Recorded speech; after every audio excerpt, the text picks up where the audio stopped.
நான் நாகர்கோவிலிருந்து வந்திருக்கேன். என்னோடய மகா வைஷாலி, எஸ்ஆர் வைஷாலி இந்த 50 நாள் சேலஞ்சில் 3வது இடம் பெற்று சிறப்பான முறையிலே செயல்பட்டார். இந்த வித்வாங்கிறது என்னுடைய மகளுக்கு 2வது மேடையை அமைத்து கொடுத்திருக்கிறது.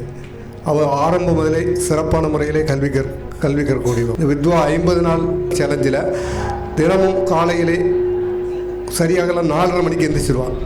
ஏன்னா 4:30 மணிக்கு எந்திரிச்சு அதுக்கு முன்னாடி நாளே அதனுடைய இதெல்லாம் படிச்சுட்டு அன்னைக்கு டேட்டில் என்ன எக்ஸாம் வருதோ அதனுடைய மார்க்கெல்லாம் கரெக்டாக போட்டுட்டு மறுபடியும் 6:15க்கு அவள் ட்ரெயின் பிடிச்சி திருவனந்தபுரத்துக்கு போயிடும். இந்த நிகழ்வு வந்து டெய்லி நடந்துகிட்ருக்கு. டெய்லி 6 மணிக்கு இந்த எக்ஸாம் முடிச்சுட்டு 6:25 ட்ரெயினுக்கு கிளம்பி போவோம். அப்போ எவ்வளோ தூரம் சிரமம்.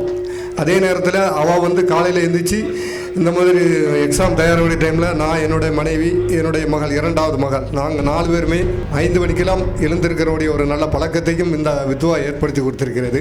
அந்த வாய்ப்பை என் மகளுக்கு ஏற்படுத்தி கொடுத்த வித்வாவுக்கு நன்றி, வணக்கம்.